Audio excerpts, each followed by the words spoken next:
Hello, everyone. Welcome back to Airlines Quest. On today's episode, we'll be diving into Boeing's recent trouble in detail. Let's get into it. Despite being in the midst of a significant work stoppage, Boeing still managed to deliver 33 aircraft to customers in September. Now, this might sound like a decent number, but it's important to remember that the deliveries were only possible because these planes had already been cleared by U.S. regulators before the strike began. The strike, which started on September 13th, saw 33,000 members of the International Association of Machinists and Aerospace Workers walking off the job. This essentially brought Boeing's West Coast manufacturing operations to a standstill. The September delivery count was dominated by 28 of Boeing's popular 737 models, alongside 4 787 Dreamliners and one 767 freighter. While this might look like business as usual, Boeing has already warned that the ongoing strike will impact future deliveries as production remains halted.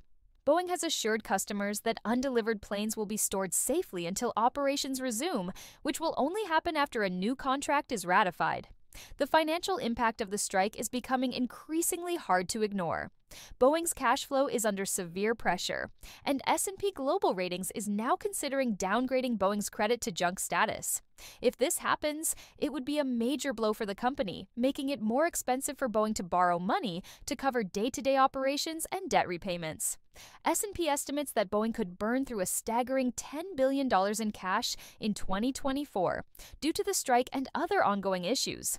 The company has $4 billion in debt coming due in 2025 and another $8 billion in 2026.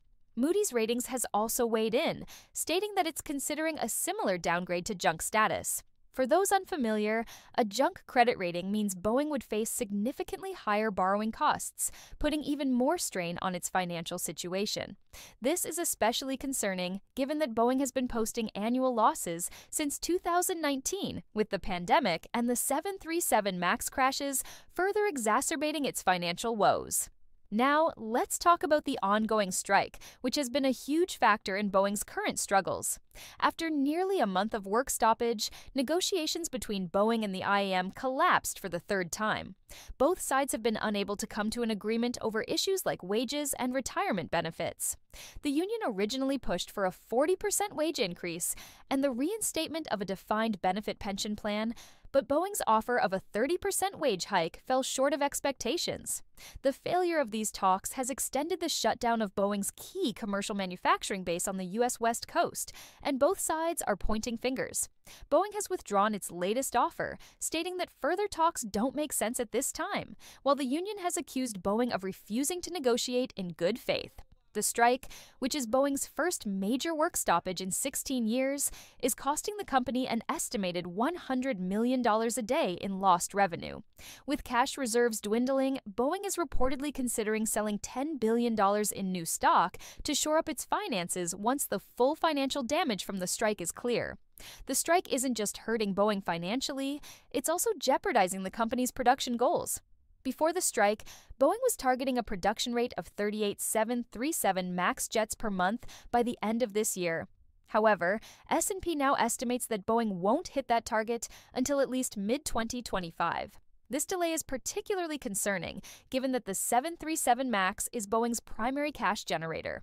Meanwhile, Boeing's 787 Dreamliner production continues, albeit at a reduced pace, at its non-unionized plant in South Carolina. However, with most of its commercial aircraft production stalled, the company's recovery timeline is looking increasingly uncertain. It's worth noting that Boeing's financial struggles didn't start with the strike. The company has been under immense pressure for years. Earlier this year, a door-size panel blew off an airborne 737 MAX 9, reigniting concerns about Boeing's manufacturing quality. This near catastrophe, along with past issues like the 737 MAX crashes in 2018 and 2019, has led to increased scrutiny from regulators and a slowdown in production. The pandemic also played a significant role in Boeing's financial woes, with travel demand plummeting and airlines struggling to stay afloat. While Boeing's sales have slowly recovered, expenses remain high, and the company continues to face significant challenges in regaining its financial footing. So, where does Boeing go from here? The strike has already lasted almost a month, and with negotiations stalled, there's no clear end in sight. If the strike continues into the end of the year, Boeing's chances of facing a credit downgrade will increase, putting even more pressure on the company's fragile finances. It's clear that Boeing is navigating some turbulent skies, and the coming months will be critical for the company's future. Will they be able to resolve the strike, restore production, and avoid a financial tailspin? Only time will tell. What are your thoughts on Boeing's current situation? Do you think the company can bounce back, or are we witnessing the start of a longer-term decline?